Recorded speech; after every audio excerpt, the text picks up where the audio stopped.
watching Fox 8 News. Good morning and welcome back. I'm KRIS Cusanza. We start off this morning with somber news. A wife and husband are dead after a murder-suicide in Destrehan. It happened yesterday evening at the couple's home on Triphanger Drive in Ormond neighborhood. Investigators say 40-year-old Carol Charles Jr.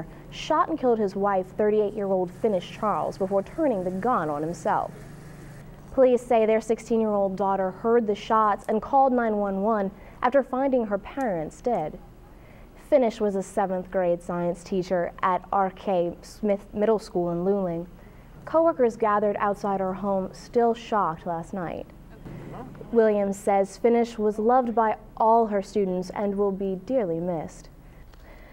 Fox 8 was there when former Governor Edwin Edwards arrived at a halfway house in Baton Rouge on Thursday. He will spend the next 6 months in that halfway house after serving 8.5 years of a 10-year sentence in federal prison. Edwards was convicted in a bribery and extortion scheme to rig Louisiana's riverboat and casino license process. Friends say Edwards is happy to be out and that he was never bitter. Coming up later on Fox 8 Morning News, we'll talk with the man who led the team of prosecutors in Edwards' case. U.S. Attorney Jim Letton joins us live new at 7 o'clock. The group in charge of determining how big the Orleans Parish Prison needs to be meets later today. Sheriff Marlon Guzman says he needs a jail that holds 3,200 inmates. A criminal justice expert hired by the city thinks a jail with about 1,500 beds is more accurate. Sheriff Marlon Guzman's attorney says Guzman came up with that figure based on what he calls institutional knowledge. That meeting starts today at 2. The new man in charge of the French Market Corporation says the area has some real issues. Mayor Landrieu appointed Frank Pizzolatto to the position.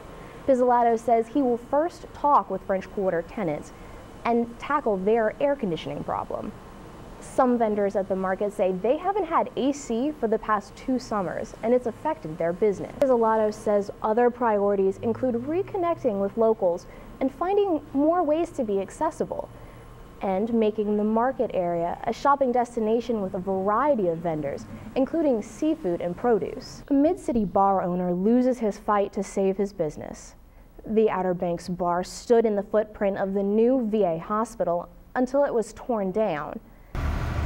Yesterday, a demolition crew came about 48 hours after constables and police officers seized the property.